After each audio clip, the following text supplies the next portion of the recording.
The morning light fell across the military courthouse in Washington District 12. Reporters gathered outside, holding their cameras and recorders. A large banner over the building read Military Tribunal for Soldier Miles Grant. Inside the court, the air felt heavy and cold. Everyone waited for the judge to arrive. Soldiers in gray uniforms sat in rows, whispering among themselves. Some of them knew Miles from training. Others had only heard stories. Miles sat quietly in the defendant's chair. His uniform was simple, with no medals or badges. His hands were folded on the table. His calm eyes looked straight ahead. There was no fear in them. The man had a tall and strong build, but there was something gentle in his face, something that made even the guards respect him. The doors opened. Judge Harvin entered. He was an older man with silver hair and a sharp gaze. His robe flowed as he took his seat. Everyone stood up as tradition required. When he raised his hand, they sat. His expression showed no kindness. His eyes stayed on Miles longer than needed, as if already making his decision. The clerk began to read the charges. Miles Grant, soldier of the Earth Defense Forces. You are accused of disobeying a direct evacuation order on the colony of Titan Base 7. You are accused of refusing to retreat, leading to destruction of valuable assets. The clerk continued, his voice echoing through the hall. You are further accused of influencing your unit to stay and fight when retreat was commanded. When the reading ended, Harvin leaned forward. Do you understand these charges, soldier? Yes, sir, Miles said. His voice was calm and steady. Do you deny them? I do not deny staying behind, sir. But there was a reason, the judge frowned. Reason? There is always a reason. You soldiers think you can choose which orders to follow. He turned to the audience. This man refused a direct command from his superior. The cost was high. The Earth Defense Forces cannot run on personal opinions. Miles kept his calm posture. Permission to explain, sir. Go ahead, Harvin said in a tone that sounded more like a challenge than permission. Miles stood. During the evacuation, a group of civilians was trapped inside a research facility. The enemy's drones were approaching fast. The order to retreat came before we could get them out. I made the decision to delay withdrawal and rescue them. We saved 23 lives, the courtroom murmured. Harvin raised his gavel and hit the desk. Silence. He looked back at Miles. And how many soldiers did you lose because of your delay? 3, sir. 3 soldiers died because of your decision. You had no right to gamble with their lives. They volunteered, sir, Miles replied quietly. They knew the risk. Harvin's face tightened. Volunteered or not, your duty was to follow orders. The law is clear, Miles nodded. Yes, sir. I accept responsibility, but I believe saving those civilians was worth it. The judge leaned back in his chair. Worth it. You think your judgment is above command? He looked at the clerk. Begin witness statements. A young officer stepped forward. His name was Corporal Ryan, one of the rescued. He looked nervous. Your Honor, I was trapped in that facility. If not for Miles, we would be dead. The evacuation ships had already left. He came back under heavy fire. Harvin interrupted him. That is irrelevant. You are not qualified to discuss military procedure. Ryan looked down, but his voice rose again. Maybe not, sir, but he saved my life. And the lives of scientists who were working on defense shields that protect our colonies today. The courtroom stirred again. Harvin's expression hardened. Enough. Return to your seat.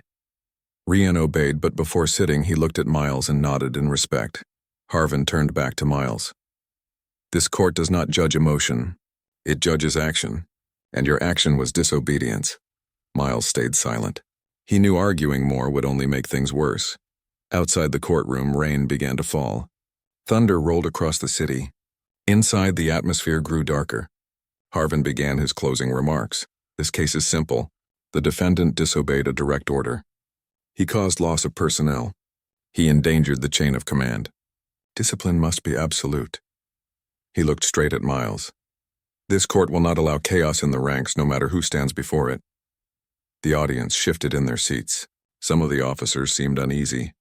They could sense that Harvin's anger was not just about military law. There was something personal behind his tone.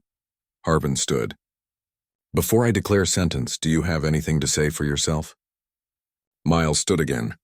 His eyes met Harvin's without fear. Only this, sir. I served my people with everything I have. I did what I thought was right to protect lives. If that is a crime, I accept your judgment. His words were quiet but carried through the room like a wave. Even the guards looked moved. Harvin's jaw tightened. "Enough," Harvin said sharply. "This court finds you guilty of all charges." Gasps came from the gallery. Harvin continued. "For violation of military order and reckless action, this court sentences you to 10 years in military confinement without possibility of parole." The gavel struck the desk. The sound echoed through the chamber like a hammer on steel. The guard stepped forward to escort Miles away. He did not resist. He gave a small nod to Rian, who stood watching with disbelief. As they walked toward the door, one of the guards whispered, "Sir, with respect, are you sure about this?" Miles smiled slightly. "It's all right." When the doors opened, flashes from cameras filled the corridor. Reporters shouted questions. "Soldier Grant, do you think the verdict was fair? What really happened on Titan Base?" He did not answer. The guards led him down the hallway toward a waiting transport. Inside the courtroom, Harvin removed his robe and walked toward his office. He felt proud, even triumphant. To him, order mattered more than reasons. He thought he had made an example today, but outside whispers began to spread. Officers who had once served with Miles started talking among themselves. "That can't be the same Miles Grant from the Omega defense line, can it?" One said. Another replied, "It must be. He looks the same." "I thought he was promoted years ago." "Promoted where?" the first one asked. "To the Pentagon," came the reply. "He's one of their top tacticians." Inside the holding transport, Miles sat alone. The vehicle hummed as it moved through the city toward the confinement station. He looked out the window. The rain ran down the glass. He remembered the faces of those he saved on Titan Base. The scientists had built shields now protecting several human colonies. That thought gave him peace. He knew his rank and his work were classified. The court had seen him only as a common soldier because he had been traveling under low clearance status for an undercover mission. The mission had been to test how well the chain of command treated those they considered lower in rank. Miles sighed. The experiment had gone exactly as expected. Back at the courthouse, Harvin was signing documents when his assistant entered. "Sir, the transport carrying the soldier has stopped." Harvin frowned. "Why?" An official military shuttle just landed beside it. Harvin looked up. "A shuttle? Whose authorization?" "Pentagon clearance level 1. The judge froze for a moment. "Level 1? That's impossible." The assistant held out the message just received from Central Command. The line read, "Stand by for command extraction of General Miles Grant." Harvin's face turned pale. "General?" he repeated under his breath. The sound of engines grew louder outside the courthouse. Windows shook as the shuttle descended. Officers and reporters rushed to the windows to see what was happening. Soldiers in black armor stepped out of the shuttle, carrying the flag of the Earth Defense Command. The leader of the team, a woman with a sharp voice, entered the building. "Where is General Miles Grant?" she demanded. The guards looked confused. "General?" She nodded. "You just sentenced the head of the Pentagon Strategic Defense Division." Gasps filled the hallway. The reporters started broadcasting live. In his office, Harvin sank into his chair.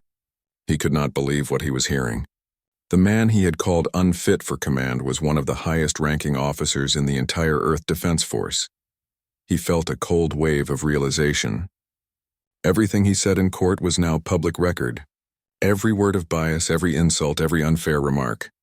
Miles stepped out of the transport and faced the team waiting for him. The soldiers saluted him. The leader said, "Sir, orders from the Pentagon. You are to return immediately." Miles nodded.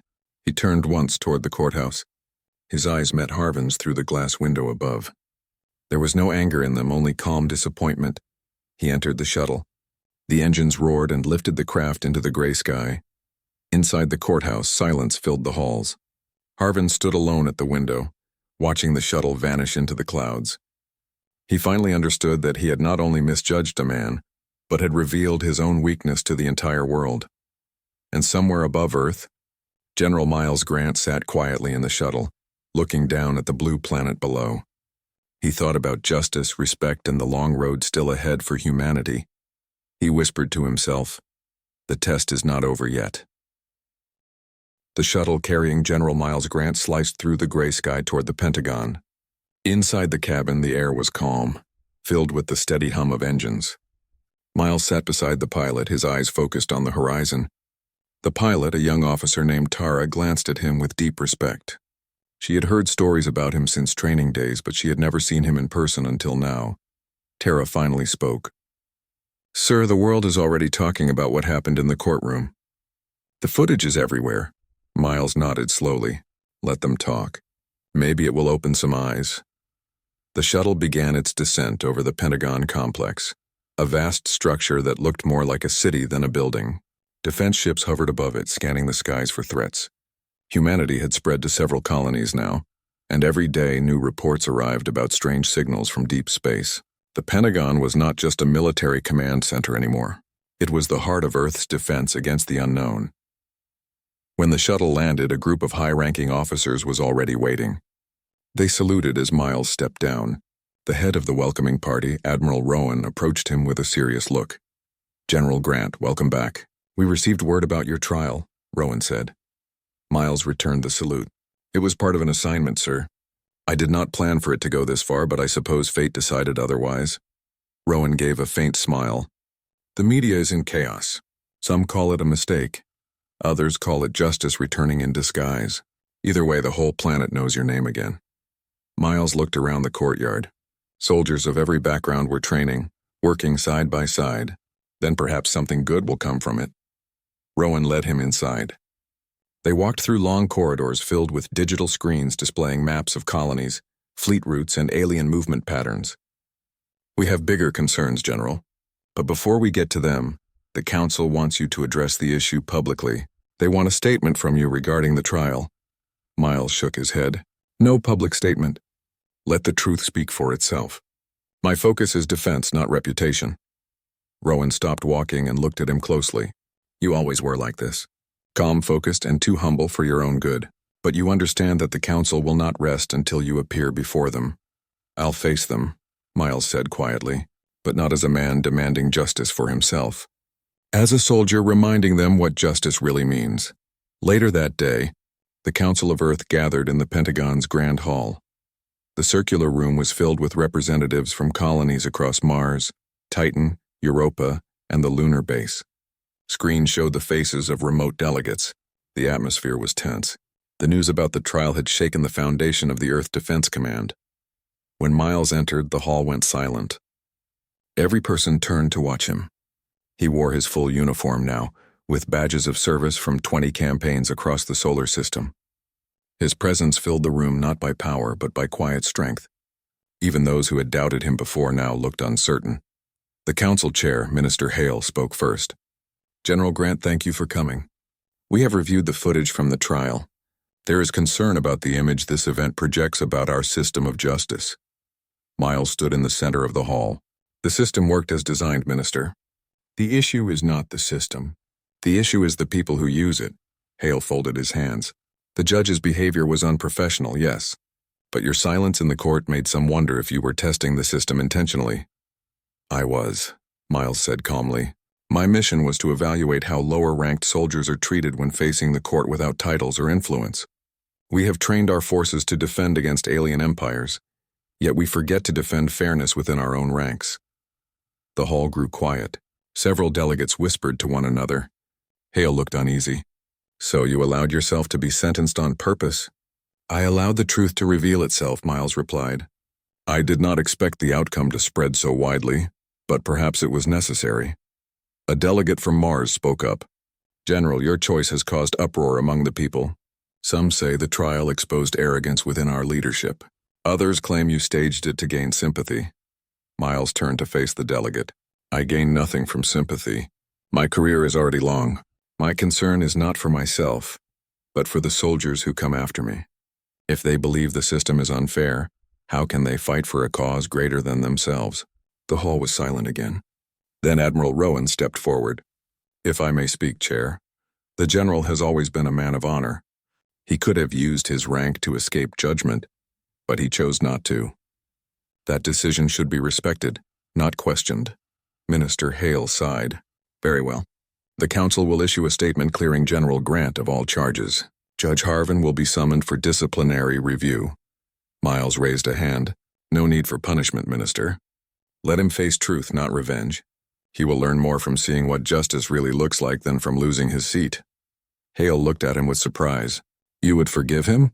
Forgiveness is not weakness, Miles said softly. It is strength used wisely. We will need that strength for what is coming. The delegates looked puzzled. Hale leaned forward. What do you mean by that? Miles walked to the center screen. With a command from his wrist device, he brought up an image of a dark region beyond Jupiter. Strange energy readings filled the display. 3 days ago, one of our outposts detected signals of unknown origin. The pattern matches nothing we have seen. We believe it may be another civilization preparing contact. Murmurs filled the hall. The words another civilization carried heavy meaning. Humanity had met alien life before, but most were distant and indifferent. A new signal this close meant possible confrontation. Hale looked serious now. You think they pose a threat? I think they are watching, Miles said. And they are watching how we treat our own people. A divided humanity will not survive a united alien front. The hall grew quiet again. Everyone understood what he meant. After the meeting, Miles walked through the hallways with Admiral Rowan. The walls displayed glowing maps of stars and fleet movements. You were right to remind them, Rowan said. Sometimes humans need to see themselves before they can change. Miles smiled faintly. We build fleets to face the stars but forget that the greatest battle is inside our own hearts. Rowan nodded. Still, the Council will want you to appear on the global broadcast tonight. They need to show leadership. You are the symbol of discipline and unity now. Miles hesitated. He had never cared for fame. But maybe this time speaking could serve a greater purpose. Very well, he said. Prepare the broadcast. That evening, the entire planet tuned in. Screens on every colony, base, and ship showed General Miles Grant standing at a podium in the Pentagon. His uniform reflected the lights. Behind him hung the flag of the Earth Defense Command. Reporters waited in silence. Miles looked straight into the camera. People of Earth and the colonies, I wish to speak not as a general but as a human being. Today you saw how one moment of prejudice can shake our faith in fairness, but you also saw that respect and calm can turn judgment into understanding. We must remember that the strength of humanity does not come from fear or rank. It comes from unity. He paused as the room stayed silent. I was judged unfairly, yes. But that moment showed me something important. The world is still learning what justice means. Let us learn faster because the stars are watching us. And when the time comes, we must face them together, not divided. He stepped away from the podium. The hall remained silent for several seconds before applause broke out. It spread across the colonies from Earth to the moons of Saturn. Soldiers watched the broadcast in their barracks, and many said quietly to one another, "That's the kind of leader we need." Far away in a quiet apartment, Judge Harvin sat watching the same broadcast. His face was pale. He looked tired and older. The words hit him harder than any punishment could. He realized that the man he had sentenced had more dignity and silence than he had ever shown in his entire career. The next morning, the Pentagon released a new directive. It ordered every military courtroom to undergo training in ethics and equality. Miles's name was written at the bottom as the author of the program. The message was clear. The lesson from the trial would become a foundation for future justice. Later, Miles walked onto the Pentagon's observation deck. The glass wall showed the blue curve of Earth and the blackness of space beyond. Tara stood beside him. "Sir, everyone is talking about your speech. You've changed the way people see the system." Miles smiled softly. Change begins small, like a spark. But even a spark can light a world if people protect it. Tara looked out the window. "Do you think that new signal you mentioned is dangerous?" Miles nodded slightly. "Dangerous or not, it will come. And when it does, we must stand together." Behind them, the reflection of Earth glowed in the glass. The stars waited beyond, silent and patient. And in that moment, humanity took its first small step toward becoming something greater, not by power, but by understanding what it meant to be fair. The day after the broadcast, the Pentagon was alive with activity.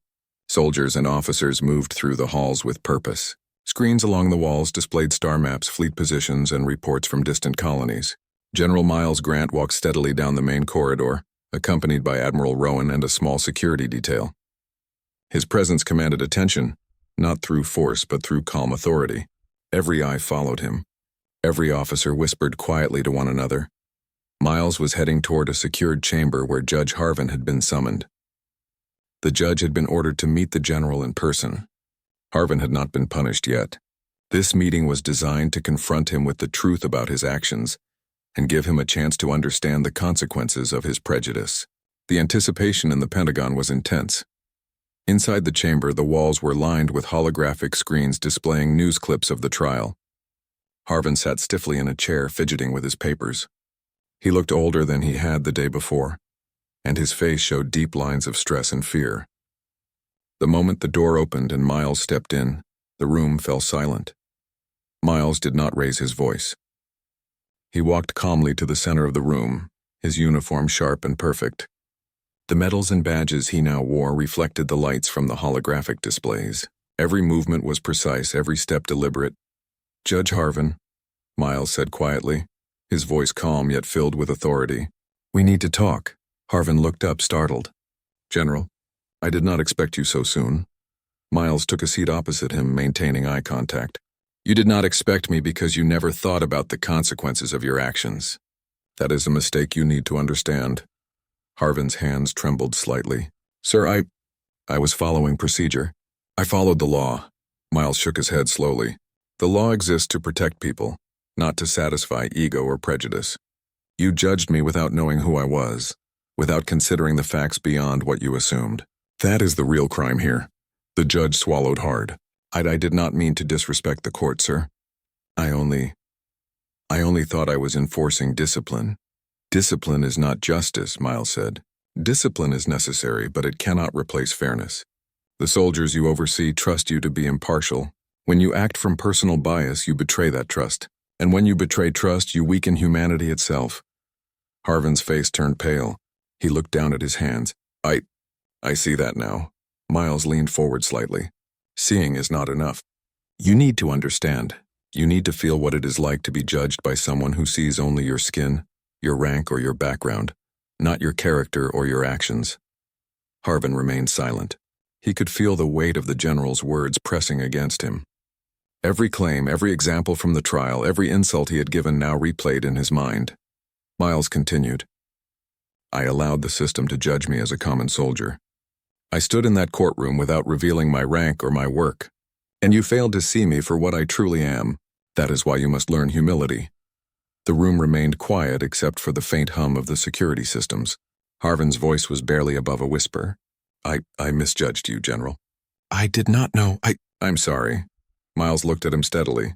"Apologies are a start, but action is what matters. You will not undo the past. You will not erase the words spoken. But you can choose how to act from this moment forward. That is what leadership truly requires." Harvin nodded slowly, his shoulders slumping. I will accept whatever the council decides. I will follow any orders, sir." Miles leaned back in his chair. "The council will review your conduct. That is necessary. But more importantly, you must reflect on the impact of your prejudice. Do not think that this lesson is only for you. It is for every judge, every officer, and every soldier who may one day hold power over others." The general's gaze softened slightly. "Prejudice is a poison that weakens humans more than any alien threat ever could. If we cannot trust each other, if we cannot see each other clearly, then all our fleets, all our weapons will be useless against what lies beyond the stars." Harvin's voice trembled. "I understand now. I will change. I promise." Miles stood slowly, signaling the end of the meeting. "Change is difficult but necessary. Remember that your power as a judge is not just in your gavel. It is in your ability to see the truth and act fairly. The next time you sit in that courtroom, remember this lesson." Harvin bowed his head slightly. "Yes, General. I will." Miles walked toward the door. Before leaving, he turned once more. "Justice is not something we achieve by punishing others. It is something we build brick by brick through respect, fairness, and understanding. The strength of humanity depends on it." The general exited the chamber. The security team followed him. Harvin remained seated, staring at the empty space where Miles had stood. For the first time, he realized that judgment was more than law and procedure. It was about seeing the person before you, not the assumptions you carry. Outside the chamber, Miles met Admiral Rowan again. "Do you think he will understand?" Rowan asked quietly. Miles looked thoughtful. "He has seen the truth. Whether he truly understands will show over time. Change takes patience, not just words." The general walked down the hall toward a conference room where other officers were waiting. They discussed fleet movements, colony defenses, and preparations for the signals detected beyond Jupiter. Despite the political turbulence caused by the trial, the work of protecting humanity continued. In the briefing room, Miles addressed the officers. Our focus cannot shift because of distraction. We have a signal from an unknown source. It could be a civilization approaching or merely a probe. Either way, we must be ready. One of the officers, Captain Laura, spoke up. Sir, do you believe the aliens will be hostile? Miles shook his head slowly. We do not know. That is why we prepare. Hostility is only one possibility. Curiosity is another. Our role is to protect Earth and its colonies, and to ensure humanity remains united. Division weakens us more than any weapon ever could. The officers nodded, understanding the gravity of his words. They had seen Miles lead armies on distant planets, negotiate fragile alliances, and make decisions that saved thousands. Now they also understood his vision for a united humanity. Back in the courthouse, Judge Harvin faced an internal investigation panel. The room was filled with officers, legal experts, and observers from the colonies. Harvin felt the weight of every eye on him. He could not hide, could not argue, and could not deflect responsibility. The panel reviewed the trial footage, the judge's statements, and the reports from witnesses. Harvin listened quietly as the evidence mounted.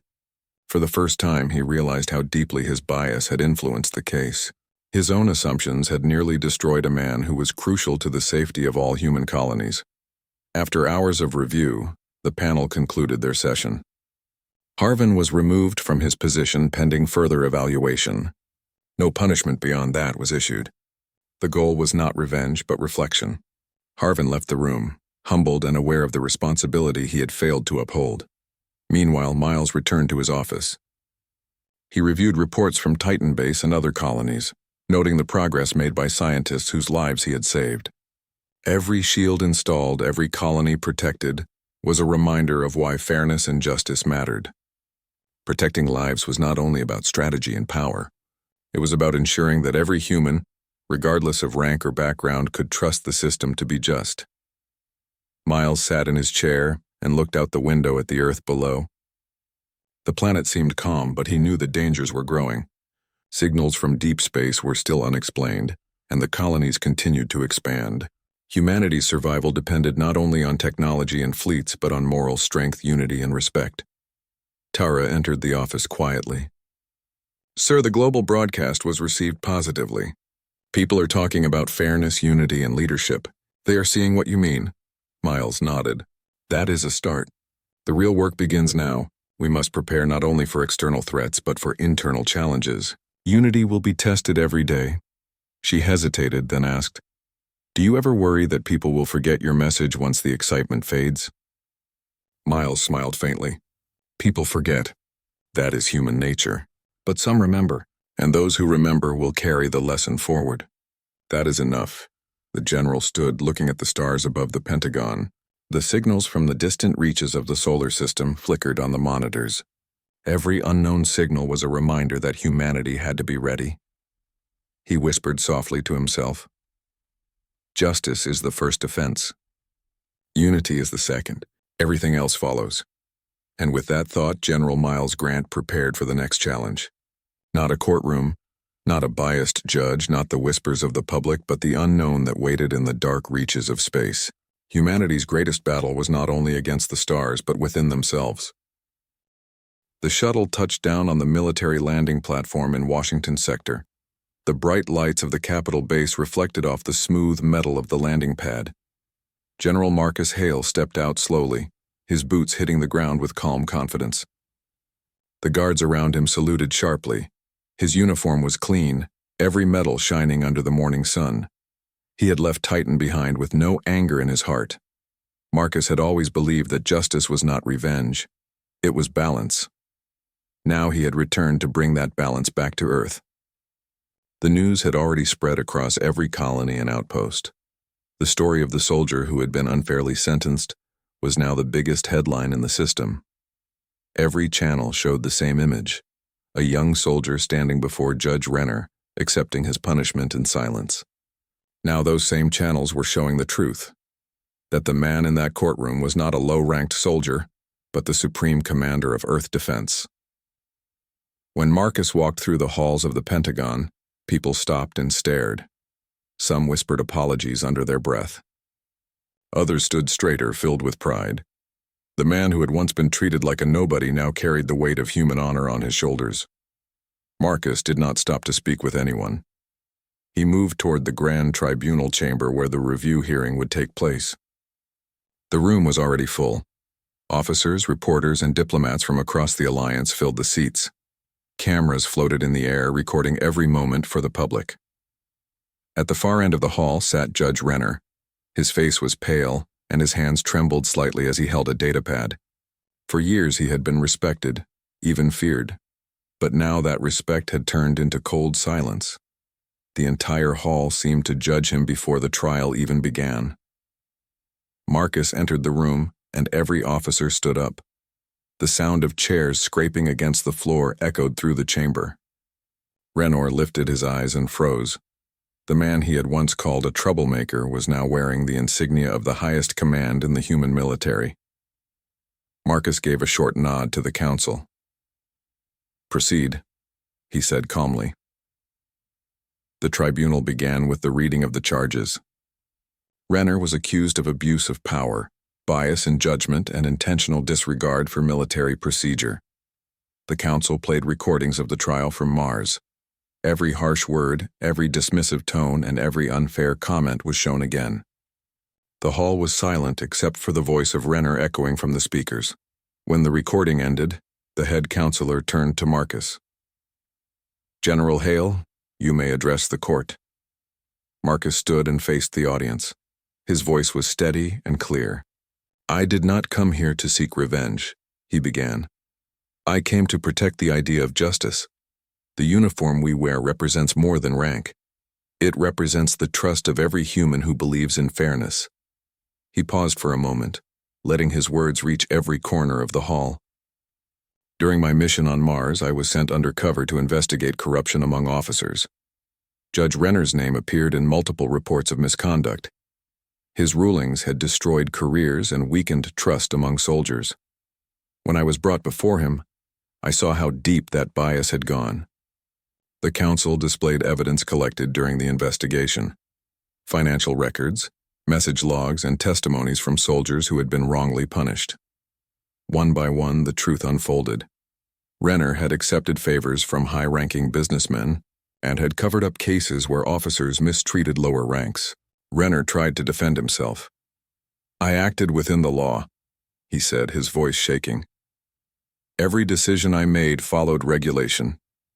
Marcus looked at him, his eyes calm but firm. "The law is not meant to serve one man's pride," he replied. "It is meant to serve justice. You forgot that." The hall remained silent.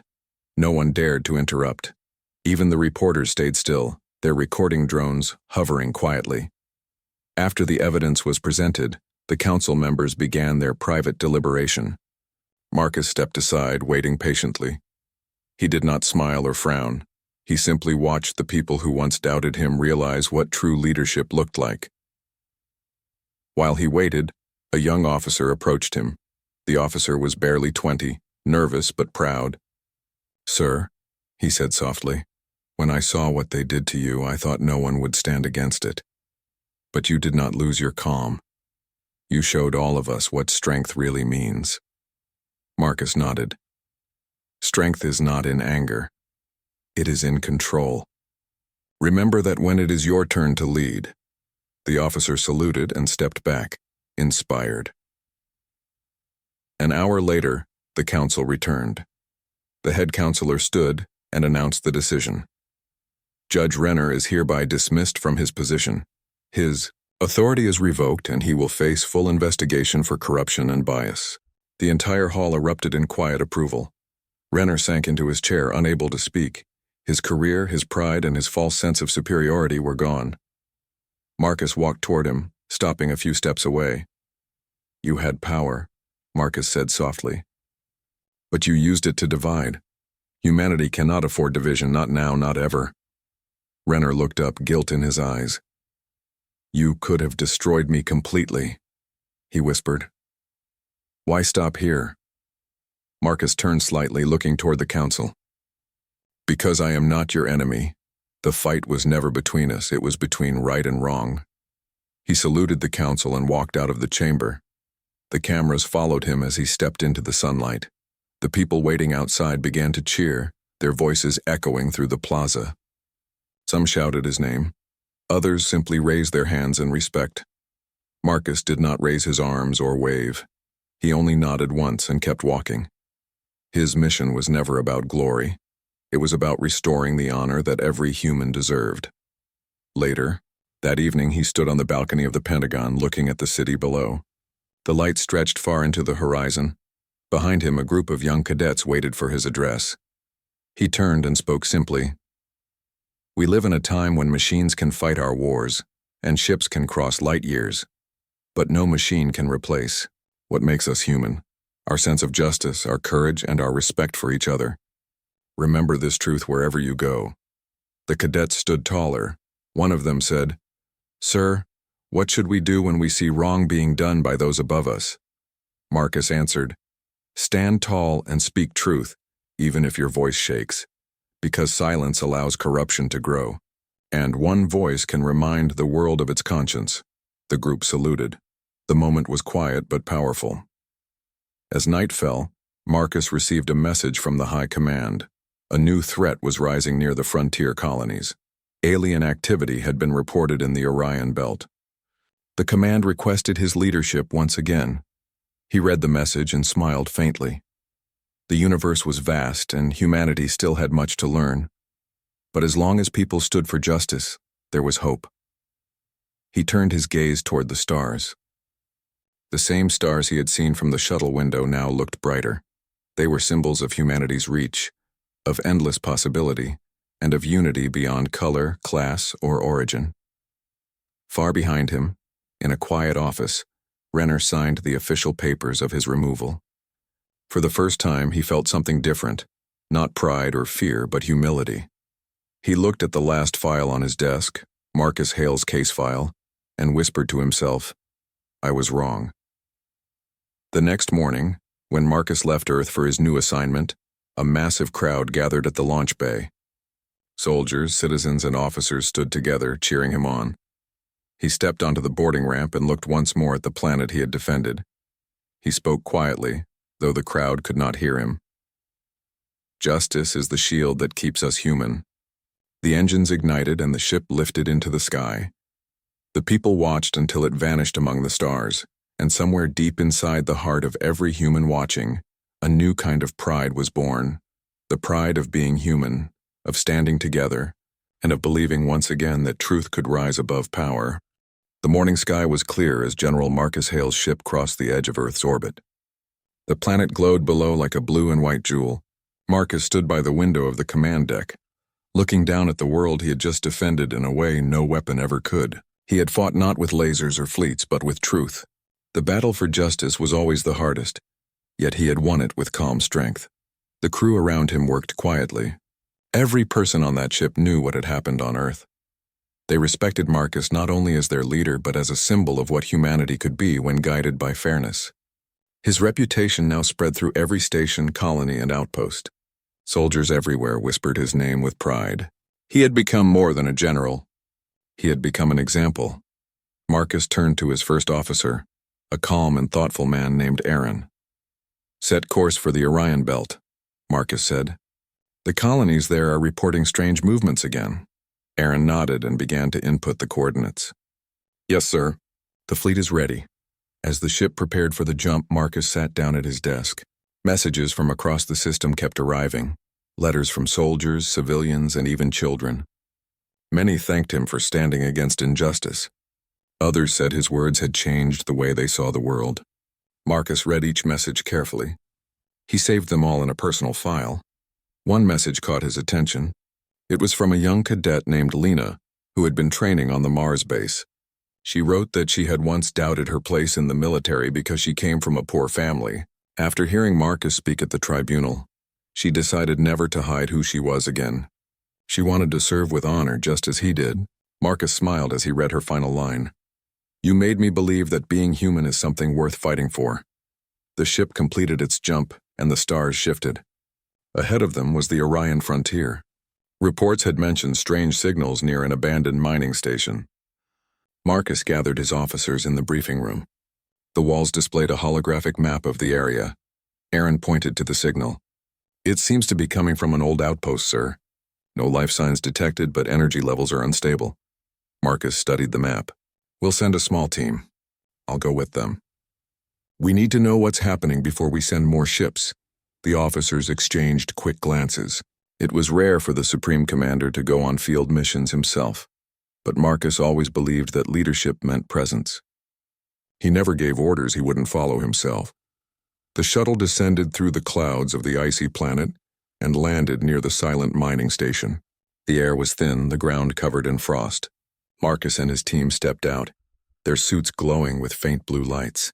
Inside the station, everything was dark and cold. Machines sat silent, covered in dust. They reached the control room where an ancient terminal flickered with weak energy. Marcus activated it, and the screen showed fragments of old communication logs. The data mentioned human workers who had fled during the first alien war decades ago. One last entry caught his attention. It was a message from a commander who had stayed behind to protect the miners. The message read, "If anyone finds this, remember that duty is not about orders. It is about protecting those who cannot protect themselves." Marcus stood in silence for a moment. The words felt familiar. They were the same principles he had lived by all his life. He turned to his team. "We will restore this outpost. It will become a symbol of unity. A place where every soldier is treated with equal respect." The crew nodded, inspired. They worked for hours repairing the systems. When power returned, lights filled the hall, and the base came alive again. That night, as they rested around a portable heater, Aaron asked, "Sir, do you ever wonder what drives people to hate what they do not understand?" Marcus looked at the faint glow of the heater before answering. "Fear. Fear builds walls. Knowledge breaks them. When people learn about each other, they stop seeing differences. They see only strength." Aaron nodded. "And what if they refuse to learn?" Marcus replied softly, "Then we keep teaching through action. We live by example. That is how humanity grows." When they returned to the ship, the fleet sent a broadcast from Earth. The Council of Humanity had decided to hold a new annual event called Unity Day. It would honor all soldiers who served with courage and fairness, no matter their origin or background. Marcus had been asked to give the first address. The ship changed course once again and returned home. As it entered Earth's orbit, thousands of small ships followed behind, representing colonies from every corner of human space. The entire planet watched as Marcus's flagship descended toward the capital. At the Great Hall of the Alliance, leaders and soldiers stood together. Banners of every colony hung from the ceiling. When Marcus walked in, the hall fell silent. The head counselor stepped forward. "General Hale," he said with pride, "you have reminded us what justice truly means. Please, share your words with the people of Earth." Marcus walked to the podium. The bright lights reflected off his uniform, but his voice remained calm and humble. "My friends," he began, "we stand at the edge of a new chapter for humanity. We have crossed the stars, built cities on distant worlds, and fought enemies beyond our home. But our greatest challenge has always been within ourselves." He paused and looked around the hall. Every eye was fixed on him. Power can change a person. It can make us forget where we came from.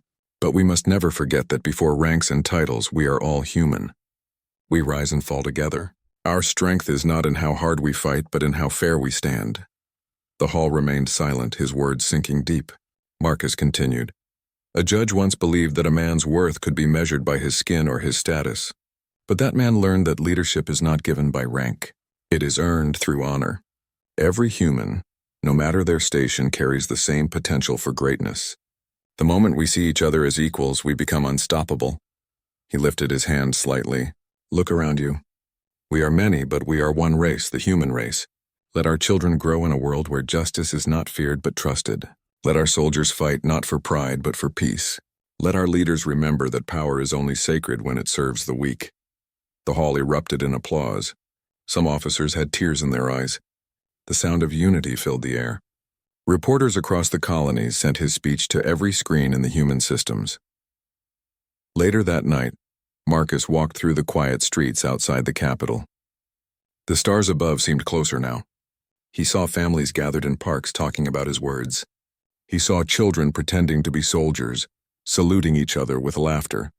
Humanity had begun to change. Renner, the former judge, watched the same speech from a small apartment far from the city. He had lost his power, but he had gained something more valuable, a lesson. When Marcus spoke about humility and unity, Renner felt a deep ache in his heart. He realized that true greatness came from service, not authority. He turned off the screen and whispered to himself. He was right. Justice must begin with understanding. Days later, Marcus visited the military academy. The young recruits gathered in formation as he arrived. The training ground was full of energy and respect. He walked among them, greeting each group with a nod. One recruit stepped forward shyly. It was Lena, the same cadet who had written to him. "Sir," she said, "I want to thank you. Because of you, I believe I can lead one day." Marcus smiled warmly. Leadership begins in the heart. Always remember that. The cadets cheered as he saluted them. As the sun set, Marcus stood at the edge of the field, watching the next generation of humans train. They were from every background, every world, yet they stood side by side with the same purpose. The future looked brighter than ever. Before leaving, Marcus recorded one final message for all military archives. His voice was calm and clear. Humanity's true power is not in its weapons or its fleets. It is in its fairness, its courage, and its compassion. If we remember this, no darkness can defeat us. The message spread across the colonies and became part of every academy's oath. His words would be repeated for generations. Years later, statues of Marcus Hale stood in cities across the stars, not as a conqueror, but as a guardian of justice. People remembered him as the man who faced prejudice and turned it into unity. In the end, Marcus never sought glory. He only wanted to remind humanity of its promise, to be better, to be fair, and to stay human, no matter how far they traveled among the stars.